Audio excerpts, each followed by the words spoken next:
Chercheurs et chercheuses de vérité, salam alaikum. Je vais faire cette vidéo concernant le mot Allahu Akbar. Allahu Akbar n'existe pas dans le Coran. Et c'est même rabaissant par rapport à Allah. Car Allah est grand, il est le seul. Quand vous allez voir dans surat Qul huwallahu ahad, Allahu samad, lam yalid wa lam yulad, wa lam yakun lahu kufuwan ahad. Il lui est aucun égal. Wa lam yakun lahu kufuwan ahad. Il n'a pas d'égal. Comment peux-tu dire Allahu Akbar alors que Allah te dit dans le Coran qu'il n'a pas d'égal? Wa lam yakun lahu kufuwan ahad. Il n'a pas d'égal. Dis qu'Allah est seul. Qul huwallahu ahad, Allahu samad, qu'il est l'unique. Lam yalid wa lam yulad, qui n'engendre pas et qui n'a pas été engendré.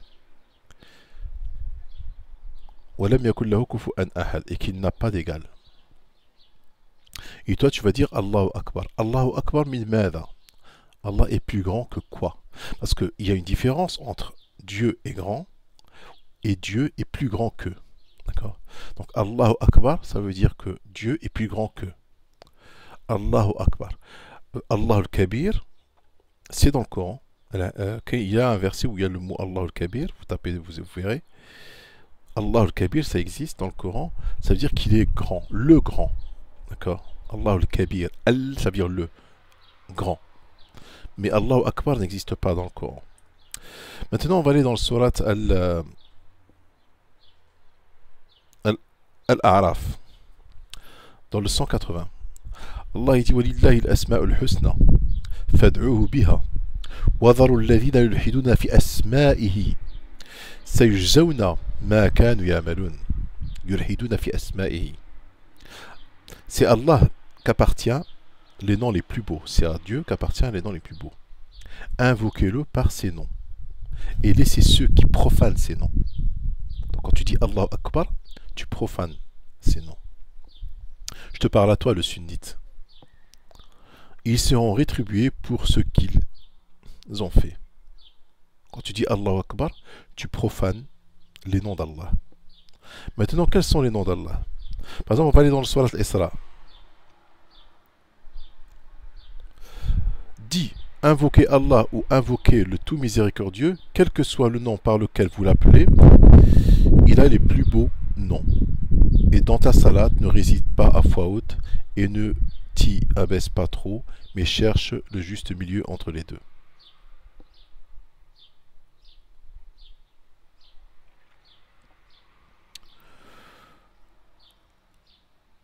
Surat Saba. Alors c'est quoi les plus beaux noms d'Allah? Alors vous allez remarquer qu'à chaque fois, à la fin d'un verset, il y a Al-Ghafur Rahim, Al-Hakim Al-Khabir, Al-Rahim Al-Ghafur, et ainsi de suite. C'est-à-dire, en français, le parfaitement connaisseur, le parfaitement connaisseur, le miséricordieux, le pardonneur, et ainsi de suite. Ça va par deux. Et c'est pas pour rien. Ça a plus d'impact, ça a plus de puissance. C'est-à-dire, ça, c'est les noms d'Allah. Le pardonneur, le Hakim Al-Khabir. Par exemple, un homme peut être Hakim, mais il ne peut pas être Hakim Khabir. Vous voyez ce que je veux dire? Ça, c'est propre à Allah. Ar-Rahim Al-Ghafur. D'accord? C'est-à-dire le miséricordieux, le pardonneur. Un homme peut être pardonneur, mais il ne peut pas être miséricordieux pardonneur. C'est propre à Allah. Donc là, j'en ai dénombré des versets où ça se termine comme ça, par Ar-Rahim Al-Ghafur. Il y en a presque 254. Plus de 200, on va dire plus de 200 dans le Coran. Donc si vous voulez, je vous ferai tout à l'heure voilà. Alors dans Surat Al-Baqarah, il y a par exemple... je vous donne des exemples. Hein. Le repentant, le miséricordieux. Le 37. Puis Adam reçut de son Seigneur des paroles, et Allah agrée son repenti, car c'est lui certes le repentant, le miséricordieux. Ça c'est le nom d'Allah. Alors les sunnites ils vont dire qu'Allah a 99 noms. Et dans les 99, il y en a 27 qui sont insultants à Allah. 27. Par exemple, Al-Mawjoud. Al-Mawjoud, ça veut dire celui qui existe. Ah bah, s'il existe, c'est qu'il y a quelqu'un qui l'a fait exister. مهما أنه موجود يعني يجد أحدا الذي أوجده. Donc c'est insultant. Allah il te dit Al-Qayyum ou Al-Qa'im. Donc il y en a 27 qui sont insultants, que les hommes ont inventés, qui ne sont pas dans le Coran. Et on a donné à Allah ces noms-là, alors que ce n'est pas le plus bon. Quand il dit dans le premier verset, وَالَّذِينَ يُلْحِدُونَ فِي آيَاتِهِ, ceux qui et invoquer le nom, ceux qui profanent ces noms. Ça c'est profaner ces noms. Hein. On va aller dans le Surat Al-Qasas, par exemple.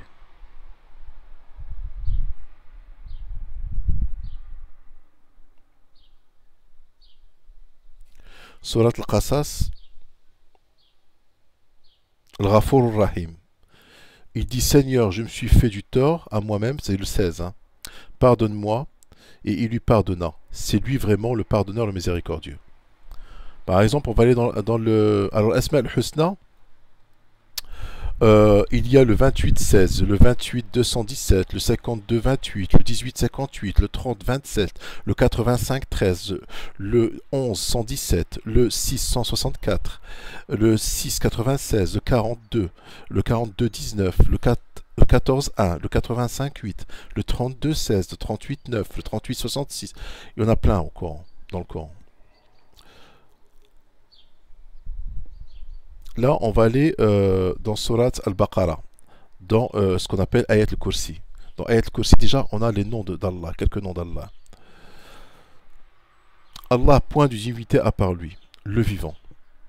Donc, il y a déjà le premier nom, c'est point de divinité à part lui. Ça, c'est son nom à lui propre. Il est l'unique. Le vivant, c'est-à-dire que Al-Hayy, il est vivant. Donc, ça, c'est un deuxième nom à lui. Nous, on vit et on meurt. D'accord? Ça, c'est le nom à lui. Alors là, ils ont dit Al-Qayyum, qui subsiste par lui-même. Al-Qayyum, c'est-à-dire Walladhi qa'iman ala kulli shay'. C'est-à-dire qu'il supervise toute chose. Al-Qayyum. La ta'khudhu sinatun wa la nawm. Nul, ni somnolence, ni sommeil ne le saisissent. Ça, c'est un nom propre à lui. Alors, si vous voulez, dans ce Ayat al-Kursi, il se présente. C'est-à-dire, Allah, on voit que c'est Dieu. Il n'y a que lui qui peut avoir Al-Awsaf, c'est descriptif. À lui appartient toute chose, dans les cieux et dans la terre, qui peut intercéder auprès de lui sans sa permission.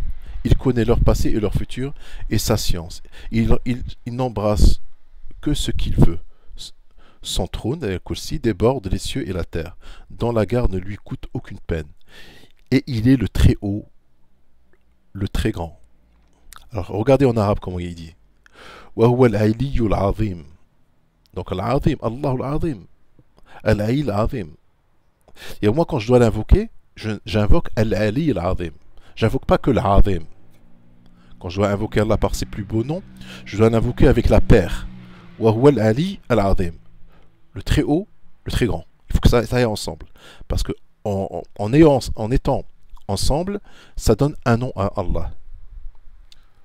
Il est le très haut. Il n'a pas mis ça par hasard. Hein. Coller le très haut avec le très grand. Ça explique, ça résume Allah al-Hayy al-Qayyum la ta'khudhuhu sinatun wa la nawm, et à la fin le très haut, le très grand. Donc, je voulais au passage faire quelques réflexions. Les sunnites qui viennent dans ma chaîne pour m'insulter, vous savez que moi je suis vacciné. Hein. Même pour me faire des menaces. Je ne suis pas... je ne ferai pas comme mes prédécesseurs, j'abandonnerai pas. Parce que j'ai déjà beaucoup d'expérience. J'ai été sur Facebook pendant des années. Je connais vos attaques, je les connais. C'est pas nouveau pour moi. C'est quelque chose que je connais. Vos attaques, vos réflexions, vos répliques, je les connais par cœur. Je vous connais par cœur. Donc, vous m'êtes indifférent. Vous pouvez continuer, ça me touche nullement. Je suis protégé, alhamdulillah. Je dirai la vérité, même si le kafirun le déteste. Et je le dirai, et je le dirai, et je le dirai. Et plus que vous m'insultez, et plus que je ferai de vidéos, plus que je vous ferai des vidéos, et plus que je montrerai vos mensonges et votre perdiction. et votre malédiction. D'ailleurs, la prochaine vidéo, elle va être très hard. Je vais vous montrer que vous êtes un peuple maudit dans cette terre et dans l'au-delà. Allah parle de vous dans le Coran, que vous êtes un peuple maudit. Salam alaikum.